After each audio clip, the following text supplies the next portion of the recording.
আসসালামু আলাইকুম রহমতুল্লাহি ওয়া সম্মানিত দর্শক, আমাদের এই বাংলাদেশে এখন নির্বাচনের ডামাডোল শুরু হয়ে গেছে। বিএনপি এবং সমমনা যারা দল রয়েছেন তাদের এক দাবি ডিসেম্বর মাসের মধ্যেই নির্বাচন হতে হবে।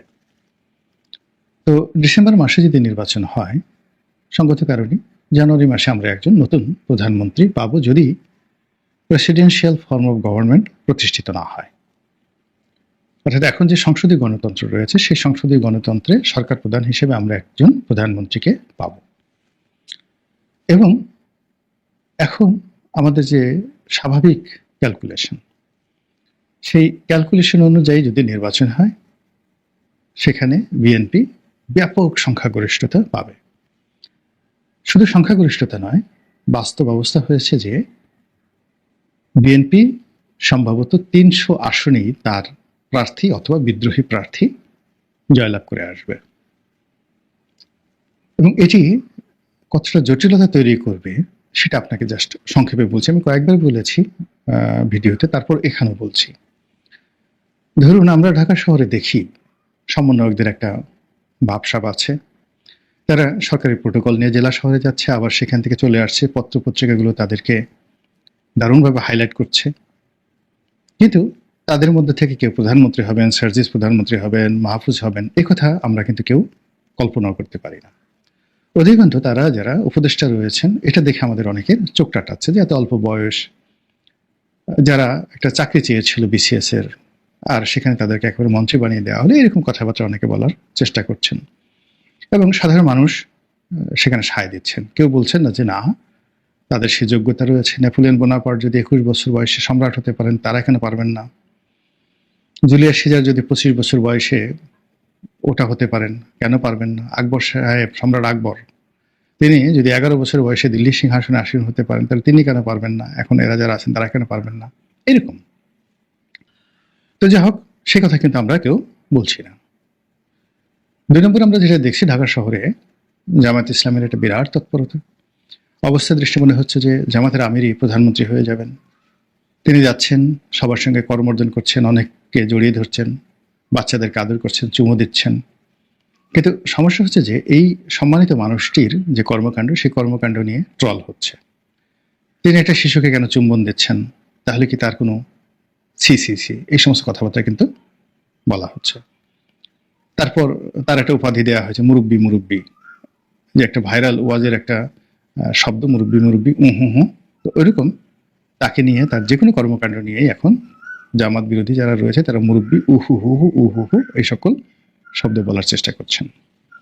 তো কাজেই তিনি যদি আগামীতে প্রধানমন্ত্রী হন, তাহলে এই জিনিসগুলো বন্ধ হবে না। এই জিনিসগুলো বন্ধ করতে হলে তাকে তখন অত্যাচার করতে হবে। আর বিএনপি যদি জয়লাভ করে, তাহলে সঙ্গতির কারণেই তাদের দুজনের একজন, বেগম খালেদা জিয়া অথবা তারেক রহমান সাহেব, যে কোনো একজন প্রধানমন্ত্রী হবেন। তো বেগম জিয়া একাধিকবার প্রধানমন্ত্রী ছিলেন, তো তিনি হলে কি হবেন, কেমন দেখাবে, এটা আমরা মোরালে সবাই জানি। তারেক রহমান সাহেবকে নিয়ে অনেকের আগ্রহ থাকতে পারে যে তিনি যদি প্রধানমন্ত্রী পদে বসেন তাহলে জিনিসটা আসলে কেমন হবে। তো এই বিষয়গুলো নিয়ে আমরা সাধারণ দৃষ্টিতে আলাপ আলোচনা করছি যে অমুকে প্রধানমন্ত্রী হতে পারেন, অমুকে প্রধানমন্ত্রী হতে পারেন। কেউ হয়তো বলছেন যে সামরিক শাসন আসবে, অনেকদিন সামরিক শাসন চলবে। তো সেখানে প্রধান সামরিক আইন প্রশাসক যিনি, তিনি নির্বাহী ক্ষমতা করায়ত্ত করে প্রেসিডেন্টের দায়িত্ব পালন করবেন, এবং তখন সংবিধান কিছুই থাকবে না, অতীতে জিয়াউর রহমান সাহেবের মতো, এরশাদ সাহেবের মতো।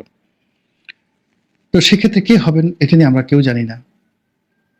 তারপরে অনেকে বলছেন যে নাইনুস সাহেবই অনেকদিন থাকবেন, তিনি রাষ্ট্রপতি হবেন, তার বিশ্বাসভাজন একজনকে হয়তো তিনি প্রধান উপদেষ্টা করবেন। সংবিধানকে যে দ্বিতীয় বিপ্লব বলা হচ্ছে, সেই দ্বিতীয় বিপ্লবের মাধ্যমে সংবিধানকে ছুঁয়ে ফেলে দিয়ে একটি নতুন বিপ্লবী সরকার হবে, এবং এটা দীর্ঘমেয়াদে ডক্টর মোহাম্মদ ইউনূস যতদিন আছেন ক্ষমতায় থাকার জন্য তার পেছনে যে লাইন আপ রয়েছে, সেই লাইন আপ অত্যন্ত সুকৌশলে এই কাজগুলো করে যাচ্ছে।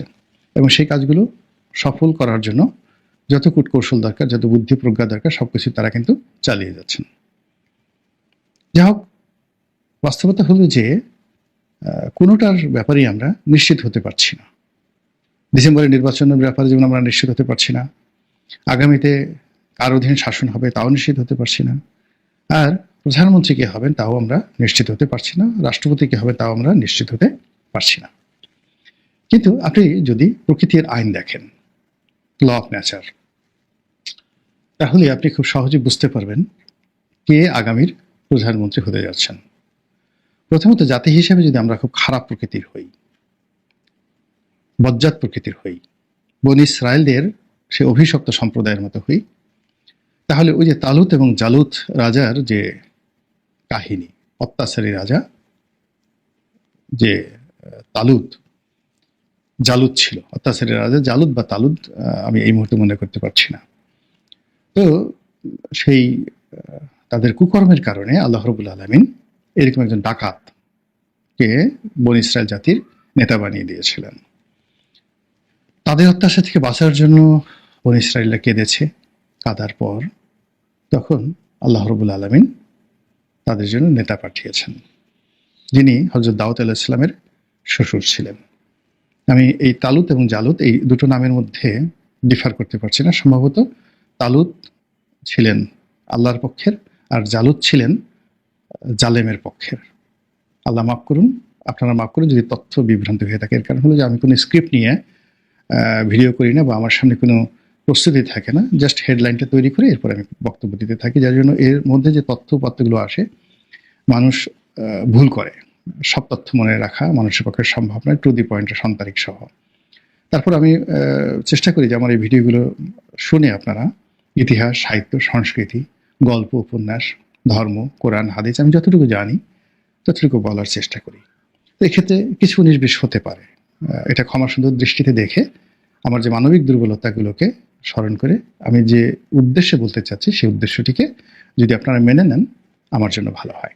তো যেটা বলছিলাম যে আপনি যখন খুব খারাপ প্রকৃতির হবেন, বনী ইসরায়েলের সেই সম্প্রদায়ের যারা অবাধ্য ছিল, যারা খারাপ ছিল, অন্যের ধন সম্পদে হরণ করার চেষ্টা করত, তাদের জন্য আল্লাহ রাব্বুল আলামিন এই জালুত প্রকৃতির বা অত্যাচারী প্রকৃতির শাসক দান করেন। দেখেন, আমাদের জাতীয় চরিত্র দেখেন, আমাদের জাতীয় চরিত্র একটু ভালো হয়নি। শেখ হাসিনা চলে গেছেন, আমরা কি তেলের বাজারের সিন্ডিকেট বন্ধ করতে পেরেছি? এই যে ভোক্তা অধিকার আইন থেকে শুরু করে যে সকল আইন প্রয়োগকারী সংস্থা রয়েছে, বাজারে পর্যাপ্ত তেল আছে, কিন্তু তারা আমার দোকানে তেল নাই এটা কৃত্রিম সংকট তৈরি করে এই মাসে ব্যবসা করার জন্য এক একটা তেলের বোতলে মানে কত লাভ হবে, পার লিটারে 20 টাকা করে তারা লাভ করার চেষ্টা করছে। ডেইলি সে ধরুন 100 লিটার তেলই নয় সে লাভ করলো, বিক্রি করলো। 100 লিটার তেল যদি সে বিক্রি করে 20 টাকা করে যদি অতিরিক্ত নেয়, কত টাকা আসে? 2000 টাকা। এই রোজার একটি মাসে তার কত আসবে? মানে যদি 2000 টাকা আপনি 30 দিয়ে গুণ দেন, কয় টাকা আসবে? খুব অল্প টাকা একজন মানুষের জন্য। কিন্তু এই কাজটি হচ্ছে, সারা বাংলাদেশে হচ্ছে। প্রায় সবগুলো আইটেমেরই যাকে বলা হয় এখানে কৃত্রিম সংকট তৈরি করা হচ্ছে। এরপর অনলাইন থেকে শুরু করে বিভিন্ন জায়গাতে বিভিন্ন প্রোডাক্ট বিক্রি করার জন্য সবাই কোরআনকে ব্যবহার করছেন, হাদিসকে ব্যবহার করছেন, দাড়িকে ব্যবহার করছেন, টুপিকে ব্যবহার করছেন। মানুষকে মানে হাল তেরা চাল হয়, মুখসুতরা মেলায় গুড় বিক্রি করতে হবে, সেখানে কেন কোরআনের কথা বলতে হবে? মৌমাছির মধু বিক্রি করতে হবে, সেখানে কেন কোরআনের কথা বলতে হবে? যে সর্ষে ফুলের মধু বিক্রি হয় সাধারণত 250 টাকা করে কেজি, মাঠে 250 টাকা করে কেজি, এবং নর্মালি এগুলো 350-300 এই রেটে বিক্রি হয়। কিন্তু আপনি সেই সর্ষে ফুলের মধু, তারপরে কালো জিরার মধু, ধনিয়া ফুলের মধু, বিভিন্ন রকম নাম ঠাম দিয়ে যেগুলো কৃত্রিম মৌমাছির মাধ্যমে চাষাবাদ করা হয়, অন অ্যাভারেজে 400 টাকার বেশি কোনো অবস্থাতে কোনো মধু নেই। সেগুলো আপনি এই নিজের সুরতকে ব্যবহার করে 500, 700, 1000, 1200, কোনোটা সুন্দরবনের খাঁটি মধু, এইগুলো বলে সব জায়গাতেই একটা সুরত ব্যবহার করা হচ্ছে।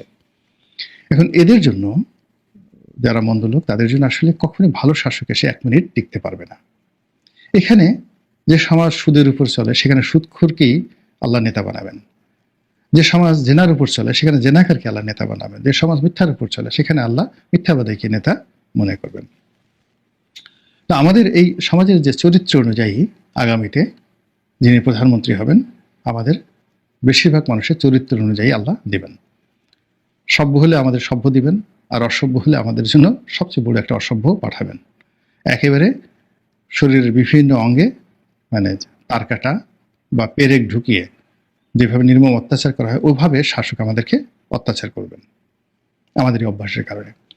আর আমরা যদি তওবা করি, আমরা যদি নিজেদের নিজ নিজ অবস্থানে আল্লাহর কাছে প্রার্থনা করি যে হে আল্লাহ, আমরা অন্যায় করেছি, ভুল করেছি, তোমার হক আদায় করার চেষ্টা করিনি, তোমার সঙ্গে নাফরমানি করেছি, তুমি আশরাফুল মাখলুকাত হিসেবে আমাকে যে মর্যাদা দিয়েছ, আমি গরুর মতো ব্যবহার করে তোমার সেই আশরাফুল মাখলুকাতের যে শাখসিয়াত এটাকে অপমান করেছি।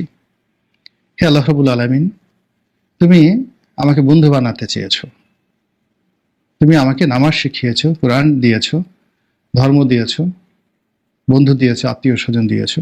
এর সকল বাদ দিয়ে আমি রাস্তার কুকুর হওয়ার জন্য চেষ্টা করেছি। তুমি আমাকে মেধা দিয়েছো, যোগ্যতা দিয়েছো, কিন্তু আমি বিড়াল হওয়ার জন্য অনবরত চেষ্টা করেছি। তুমি আমাকে শক্তি দিয়েছো, সামর্থ্য দিয়েছো, পরিশ্রম করার হেকমত দিয়েছো, সামর্থ্য দিয়েছো, জ্ঞান দিয়েছো, বুদ্ধি দিয়েছো, কিন্তু আমি ওইগুলো বাদ দিয়ে মানুষের পশ্চাৎ দেশ এবং জুতার তলদেশ এটি লেহন করার জন্য আমি ঘুরে বেরিয়েছি। হে আল্লাহ, তুমি আমাকে বেজ্জতি করো না, আমার পাপের জন্য আমার এই জাতিকে তুমি ডুবিও না, আমার পাপের জন্য আমার পরিবারকে তুমি লাঞ্ছিত অপমানিত করো না। আল্লাহ, তুমি আমাদেরকে ওয়াজআলনা লিল মুত্তাকিনা ইমামা, মানে যদি আপনি নেতা হতে চান তাহলে আপনি বলবেন যে আমাকে মুত্তাকিদের নেতা বানিয়ে দাও, পরহেজগারদের নেতা বানিয়ে দাও। আর আপনি যদি পরহেজগার হন তাহলে আপনি বলবেন যে আপনি পরহেজগারদের মধ্য থেকে আপনি আমাদের নেতা নির্বাচন করে দিন।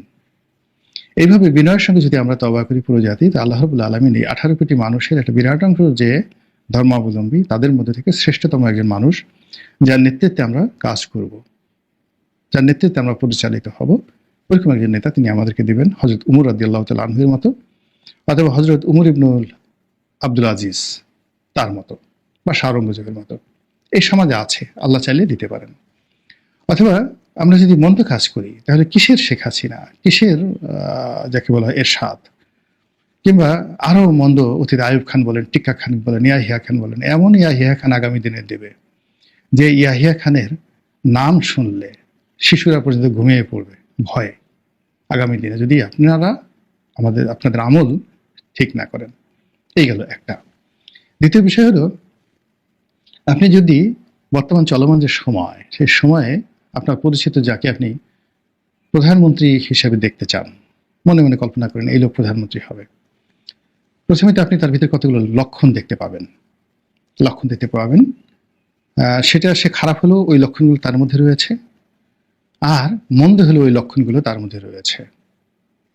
সেই কতগুলো জেনারেল সিমটম তার মধ্যে দেখতে পাবেন। প্রথমত, তিনি সাহসী হবেন অন্য যে কোনো মানুষের তুলনায়।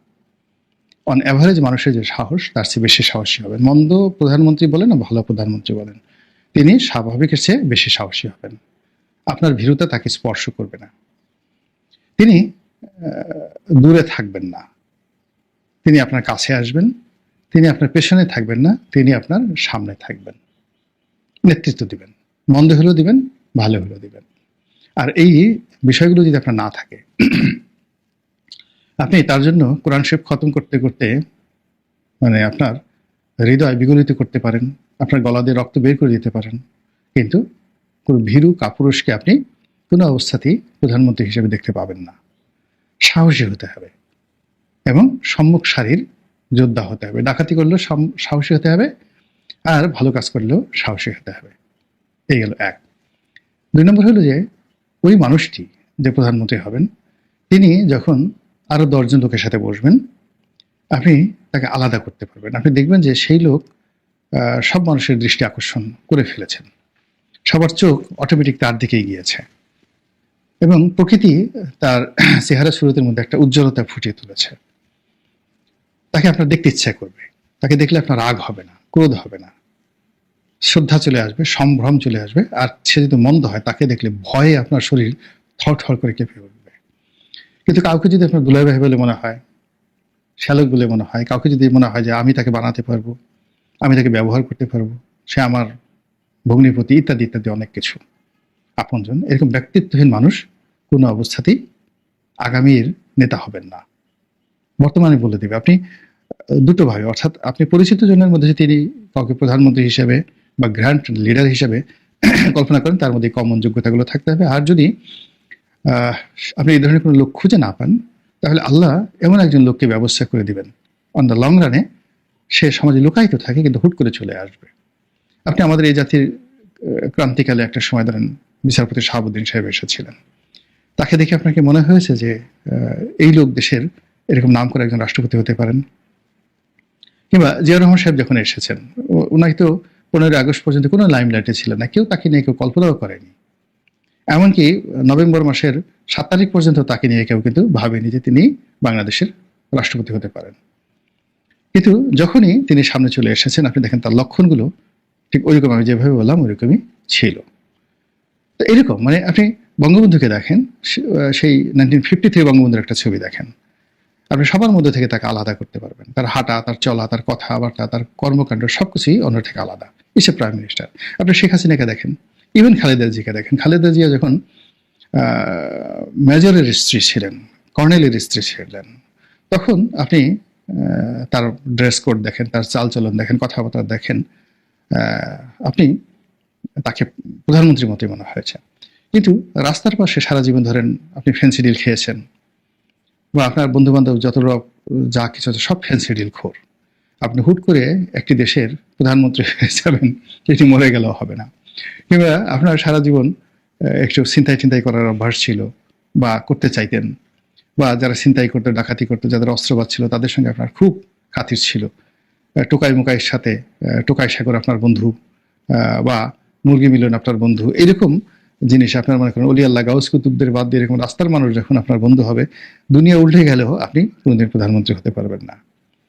সবচেয়ে বড় ব্যাপার হলো যে আপনি মন্দ হন ভালো হন, আপনাকে দেখলে যদি মানুষের ঘৃণা হয়, আপনাকে দেখলে যদি মানুষের রাগ হয়, ক্রোধ হয়, আপনি আর যা হোক না কেন প্রধানমন্ত্রী হতে পারবেন না। প্রধানমন্ত্রী হওয়ার জন্য মানুষের ভালোবাসা লাগবে, দেখলেই হৃদয় বিগলিত হবে, অন্তর থেকে শ্রদ্ধা চলে আসবে, ভালো। আর মন্দ প্রধানমন্ত্রী হলে দেখলেই গা শিরশির করে উঠবে, ভয়ে আতঙ্কে বুক ধড়ফড় করে উঠবে, চোখের দিকে তাকিয়ে কথা বলা যাবে না, মনে হয় যেন এখন ওখান থেকে এসে আমার গলা টিপে মেরে ফেলবে, এ জল্লাদ এরকম। কিন্তু আপনাকে দেখলে যদি মনে হয় টোকাই, আপনাকে দেখলে যদি মনে হয় ভিখারি, আপনাকে দেখলে যদি মনে হয় ফেন্সিডিল খোর, আপনাকে দেখলে যদি মনে হয় বেকুব, আপনাকে দেখলে যদি মনে হয় লেখাপড়া না জানা অশিক্ষিত মানুষ, আপনাকে দেখলে যদি মনে হয় যে আপনি মন্দ লোকদের সঙ্গী সাথী, আপনি জেনাকার, আপনি ব্যভিচারী, আপনাকে দেখলেই মনে হবে আপনি দেখা যাচ্ছে নিজের ঘরের সামগ্রী রেখে অন্যটা খেতে পছন্দ করেন, তারপর ফাউ খেতে পছন্দ করেন, ঘুষ দুর্নীতি ছাড়া আপনার ভালো লাগে না, আর মানে অন্যের স্ত্রী, পরের স্ত্রী, পরের কন্যার প্রতি আপনার নিতান্ত লোভ লালসা, এবং আপনার পারিবারিক জীবন একেবারেই ভালো নয়, একেবারেই ভালো নয়। বউ ভালোবাসে না, সন্তান ভালোবাসে না, সন্তান ডান দিকে গেছে, বাম দিকে গেছে, ড্রাইভারের সাথে ঘুরে বেড়ায়, মানে যাচ্ছে তাই এরকম। তো সেক্ষেত্রে কোনো সম্ভাবনা নেই, কোনো সম্ভাবনা নেই। সবচেয়ে বড় ব্যাপার হলো যে যখন আপনি বড় হবেন আপনার 9 জন রত্ন লাগবে। আপনি মন্দ হবেন সেক্ষেত্রে আপনার 9 জন রত্ন লাগবে। যদি আপনি রঘু ডাকাত হতে চান, ইউ মাস্ট নিড 9 জুয়েলস, 9 ডাকাত। আর আপনি যদি সম্রাট আকবর হতে চান সেক্ষেত্রে আপনার সেই বীরবল, আবুল ফজল, ফৈজি, টোডরমল, মোল্লা দো পেঁয়াজা, এরকম 9 জন, 9 জুয়েল লাগবে। তানসেন, অর্থাৎ আপনার সঙ্গীত শিল্পী থেকে শুরু করে সব ক্ষেত্রে আপনার এরকম শ্রেষ্ঠ, যুগের শ্রেষ্ঠতম মানুষ আপনার লাগবে। আর এটা না থাকলে আপনি কোনো অবস্থাতেই প্রধানমন্ত্রী হতে পারবেন না। তো এই যে প্রকৃতির যে বিধান, এটা আজকের নয়, হাজার হাজার বছর আগে এভাবে লেখা আছে। তো সেই দৃষ্টিকোণ থেকে আপনি যদি বর্তমান জমানাতে যাদেরকে দেখছেন, তাদের কাকে দেখলে আপনার মনে হয় যে আগামী দিনে তিনি আমাদের প্রধানমন্ত্রী হবেন? 1। 2 নম্বর হলো আগামী দিনে যিনি প্রধানমন্ত্রী হবেন তিনি কি ভালো হবেন না মন্দ হবেন? 2। 3 নম্বর হলো যে আমরা যে চরিত্র ধারণ করি এই চরিত্র অনুযায়ী আমাদের কেমন একজন প্রধানমন্ত্রী পাওয়া উচিত। এই 3টি বিষয় নিয়ে চিন্তা করতে থাকুন, কাজ করতে থাকুন, ভাবতে থাকুন, এবং যার যার মন মানসিকতা অনুযায়ী আল্লাহর কাছে প্রার্থনা করতে থাকুন। আসসালামু আলাইকুম ওয়া রাহমাতুল্লাহি ওয়া বারাকাতুহু।